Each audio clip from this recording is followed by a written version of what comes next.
All right, hey YouTube, how you doing? It's Max. In today's video, I'm doing another one of these updates on the game. We've got RPG Maker here. I feel like I should have done this before I started making this series, but you can see I'm at 832.8 hours. I know I was at 700 something before this kind of thing started. So we've probably done like at least maybe I was at 600 and something. But I feel like we've done at least like 100 hours into this game so far. So maybe we'll see this like later on in the series. I'll do another video about where we are. But just at the moment we're at like 832 hours. In the last I guess probably like 20 hours of me programming. I made this tutorial that I'm probably going to demonstrate today. Um, I also uploaded you can kind of come to this website called itch.io later days. I'll put the link in the description if you want to download it. You can experiment with the tutorial and then go into the game afterwards and I guess just explore the world. I'm sure by the time this video comes out, like halfway through September, there will probably be like another version to download. But yeah, the link will be in the description. It's free. There is a donation, but you don't have to donate. Honestly, I think most of the proceeds go to the website anyway. So I mean, there's probably if you know me, you could like and if you want to like support you could do like a Venmo or something, but like honestly don't even worry about it. It's more of just like a for fun thing anyway. But yeah, just bypass the donation thing and you can download it. So pretty much in this one I'm just going to play test the tutorial. We'll see how long it takes, and I guess it will just kind of be like a fun little thing. So this is I changed the background here of the screen, and let's go to new game.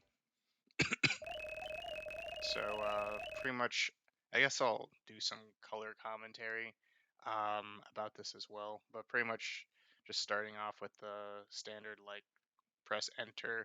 I feel like it helps if you have like some sort of like explanation of what the controls are throughout the process. So there's just a quick welcome to Azuma, which is what I named the world. You get to choose between male or female body. You can select the other one if you don't like that one. See what they both look like. Uh, in the past, I've like experimented doing like a third gender, like neutral kind of character. Um, for this one, that might be something I add later on, but at the moment it's just one of these two.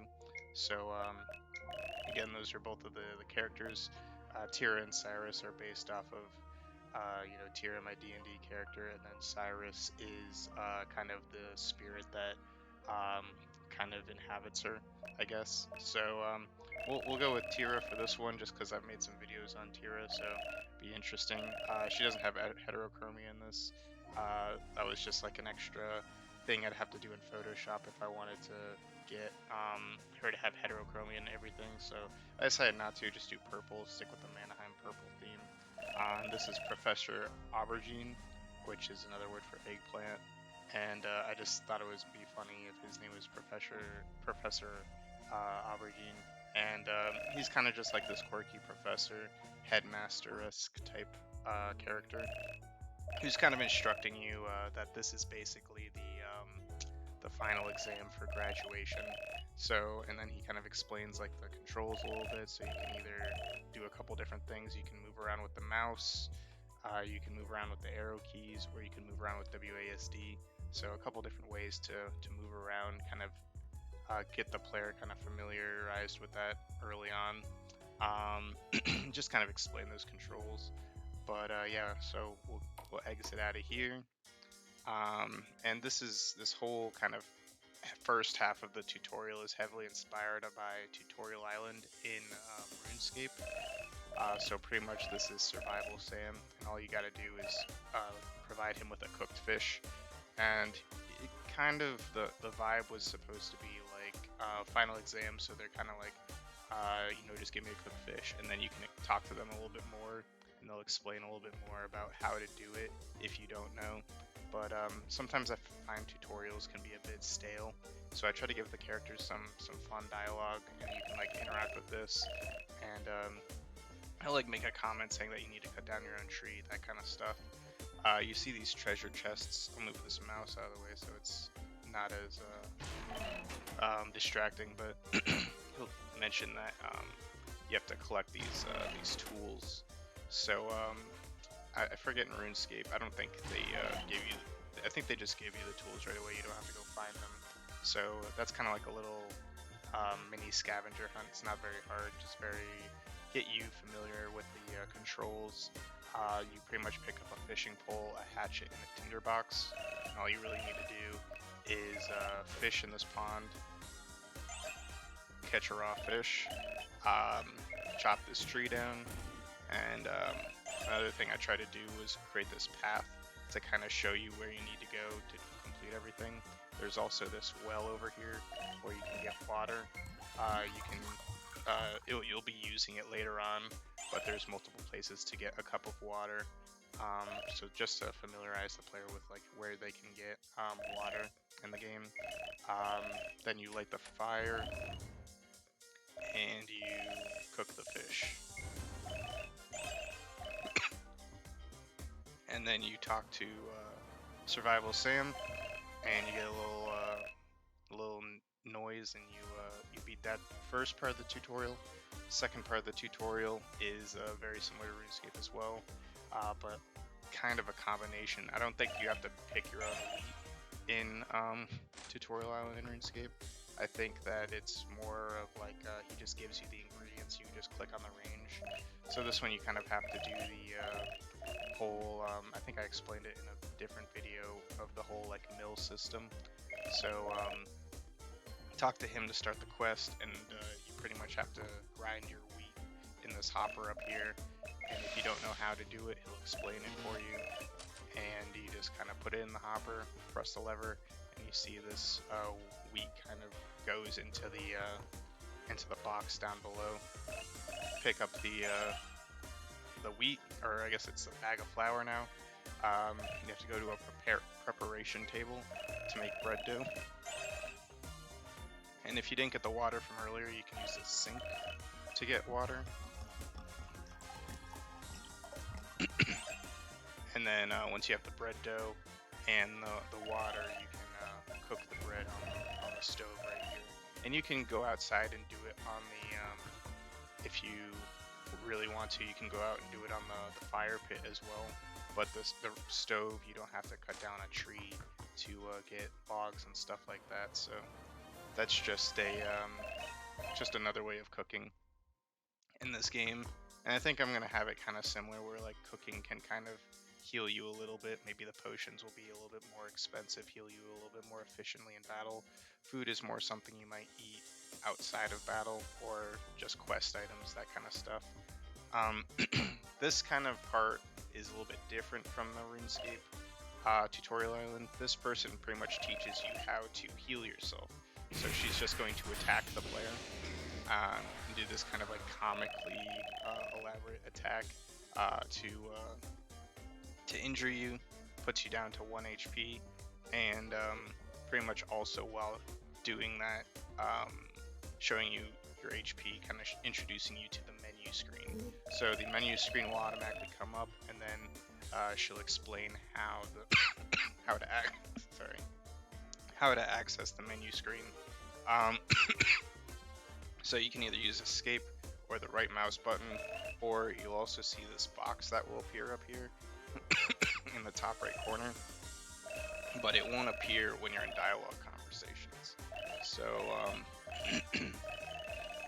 that's just some different ways to open up the menu. Then she tells you to go heal yourself at the red roof. This is kind of more similar to Pokemon now, with the whole Pokemon Center. So it's like the Nurse Joy Pokemon Center. You get healed for free, and then you can go talk to her again, and she will give you some money to go practice buying things at the store. So this is kind of similar to the Pokemart, and you have to buy something. You can either buy a healing vial for 300 or a mana vial for 150.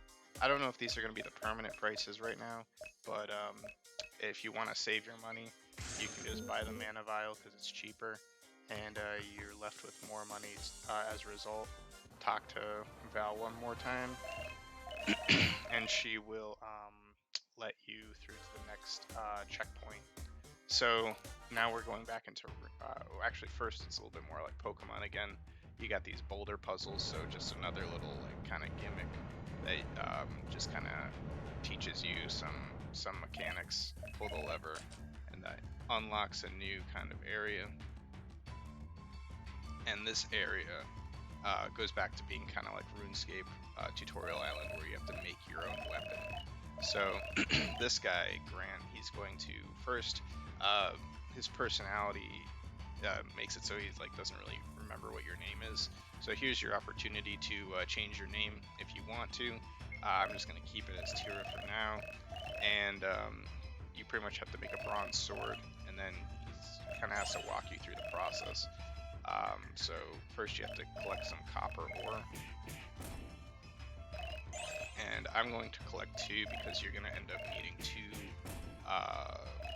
2 bars to make this sword. So I'm going to collect 2 of each. So 2 copper, 2 tin. And then I'm going to talk to him. That will turn the switch on. So now you'll have to go to smelt them. And I'm going to smelt 2 of them because you need 2 of them overall for the sword. Now that you have the 2 bronze bars, he tells you to go craft them in the menu screen. So go to your menu screen, there's a crafting section, and you have 3 options. He wants the sword, so you could either do the club, the sword, or the dagger, but you have to make them first in order to know what they are. So now we see what the bronze sword is. We have the bronze sword, and we can talk to him again and pass that checkpoint. And we go on to the next one. Similar to RuneScape again, you now have to equip the sword and use it to fight the monsters. So he's going to explain that to you, and then go into the equip section, equip the bronze sword, and you're able to go into this area to fight some rats. And the rats, they're a lot easier to defeat if you have the sword equipped, and you can either do the sword attack or you can do the weapon attack. The sword attack will do less damage but won't cost mana, and this one will do more damage but will cost 10 mana. So if we do the sword attack, you can see that it doesn't do as much damage. The rat kind of does about half of what you can do. If you do the sword slash, it does a lot more damage. So hopefully that kind of teaches the player a little bit about that. They can kind of experiment. If you die, it's not really anything bad happens. You just kind of respawn back in this room until you beat this, or once you talk to this guy. Actually, I think once you talk to get through this dungeon, then you will start respawning other places. But yeah, you'll essentially respawn there. And then this person will teach you about classes. So now that you know how to fight, now you can kind of experiment with the classes. It's nothing really like to test, but you can now go into these classes, and you can have a class and a subclass. So if I do a fighter and a tank, you'll see that they have 2 different levels, so they'll level up differently. You'll see that the fighter gives you fighter skills, and you're allowed to use weapons like swords, whereas the tank subclass you can use clubs, the mage subclass you can use staffs. So this is kind of a customization that I kind of think is cool, where like if you want to be like a magic and a physical attacker, you can do like a fighter mage.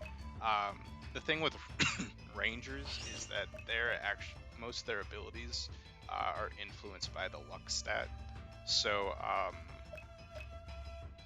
you'd want to like invest armor and stuff that will influence your luck stat if you want to be a ranger, and you'd want to invest into speed if you want to be a rogue. So there's different incentives in how you allocate your stats based on the classes you have. So like rogues, there's like abilities that do more damage if they are faster. And then you've got your support, which is your healing and your team buffs. But every class, I think at this current moment, has a self buff. So just some different things there. And then I made just myself in this game just as like a playable character that can join your team. And pretty much I'll just be here and like ask you why you want to go adventuring, and you can either team up with my character or go solo. So I was thinking some people might want to challenge and do like just a solo campaign and not collect anyone. So I didn't make it a requirement to choose to pick up Max in this game, but for this I'm going to, because it's a lot easier to beat the game with more people. So now we've got 2 guys, and we can equip Max with, well, we can change their classes. So right now I have Tyr as a fighter rogue. I think I'm going to have Max be a support tank, just to kind of balance that out a bit. And you can kind of change their equipment. So if I wanted Tyr to have a dagger, she could have a dagger or a sword. You can kind of see. Right now there aren't really any stat changes. They're just kind of placeholder items. But that's I guess the direction I was thinking about taking this game. Along this path you might run into 2 rats. So that's why it's kind of good to have multiple people on your team.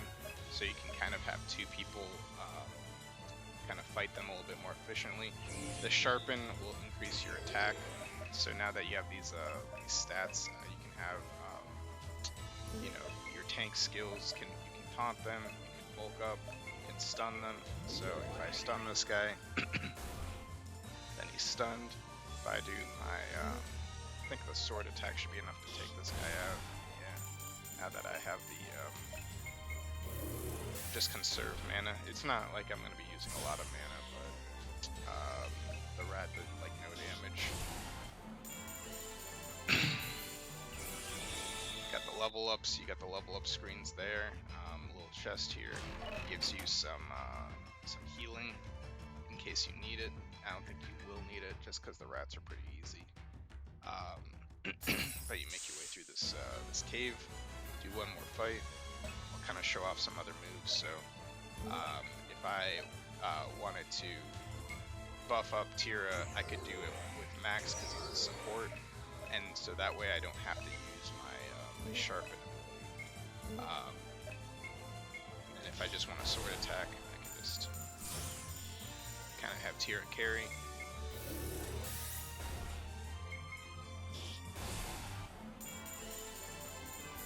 And I should probably make the rats do a little bit more damage, but it is Tutorial Island basically, so you don't really need them to be a challenge. And then this last part is kind of like putting a little bit more combat together. So what you're gonna need to do is collect 4 different orbs. So if I try to place one, I don't have the orbs on me, so I have to go kind of find the orbs. And pretty much what this is there's 4 different elementals, and so you'll find water elementals near the water. You'll find earth elementals kind of on this green grass, just like basic grass. You'll find the wind elementals in the tall grass, and you'll find the fire elementals in the cave here. So we'll look for some fire elementals first. I don't think they should be too hard, but it just kind of gets you used to, I guess, working as a unit. So if I wanted to, I guess I could sharpen my sword, and then I could do like a provoke. So this guy has to attack Max. That guy, attacking Tira.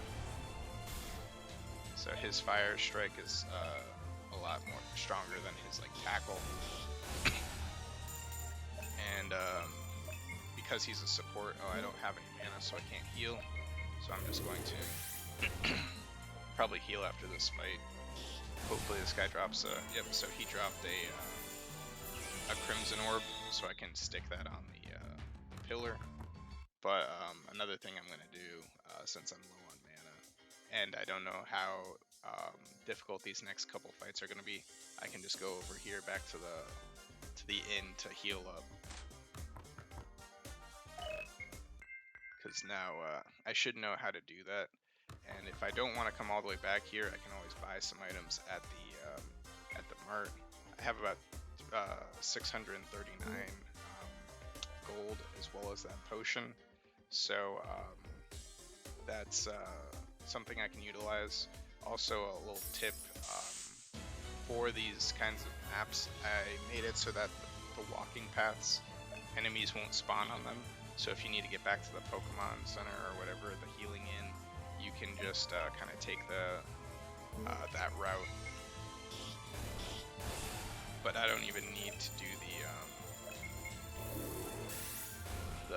the abilities for these guys because they're not too hard. So we'll just attack this guy again. I guess I could take him out with just a basic attack. So. But yeah, I got 2 orbs that time. I think it's a 50% drop rate, so you should be getting them pretty quick. You shouldn't have to like spend too much time onto the wind ones. Make it easier. I'll just double attack them and then just weaken.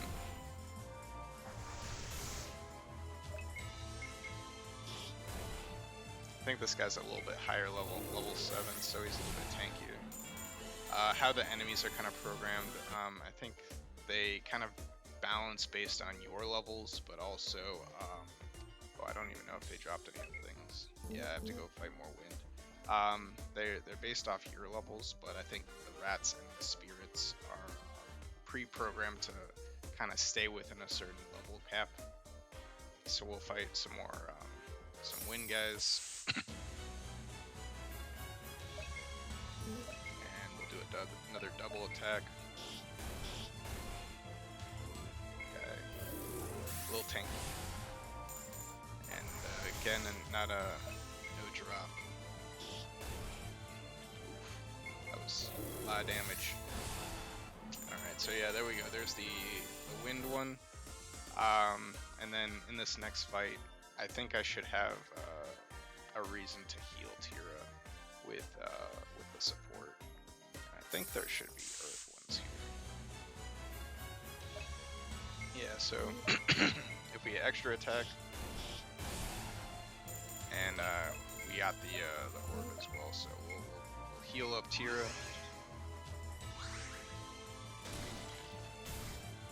And then we'll just do some damage there. Do the higher one, try to knock him out. Nice. So we got lucky, we got 2 golden orbs in that one, so we have all of them. The last thing I have on this before I leave is Bonnie, who can help you with the quest.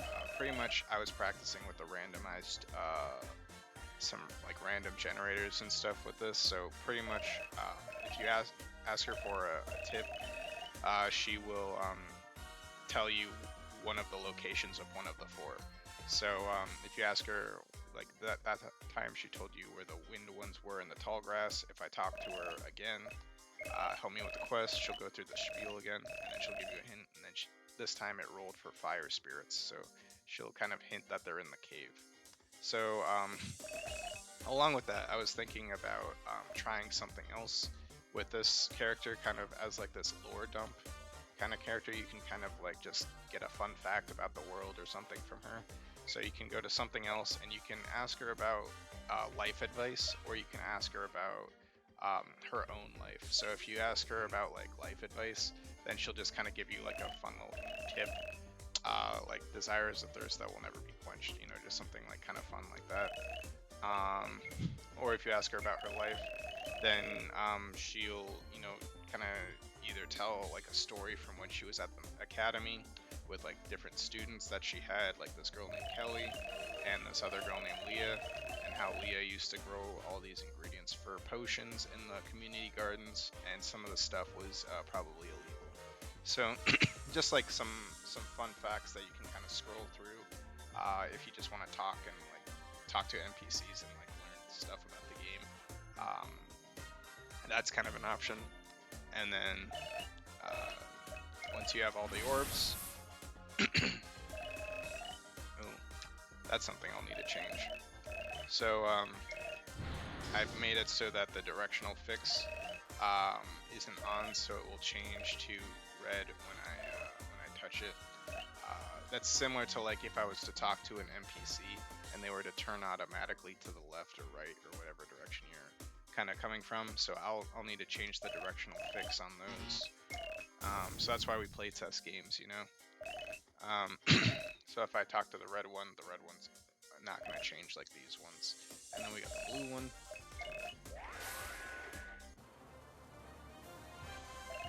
And there we go. We just go back in here, talk to Professor Aubergine. He will say some stuff, give you a home teleporter, and he'll teleport you to Mana. So that's kind of like the intro to the game, I guess. And then there might be some like other novice quests to do eventually in Manaheim. But one of the things that he gave us was this item called the home teleport, just like in Runescape. So pretty much you can use it to always get back to Manaheim. And then just for an example, I'll do this before we head off.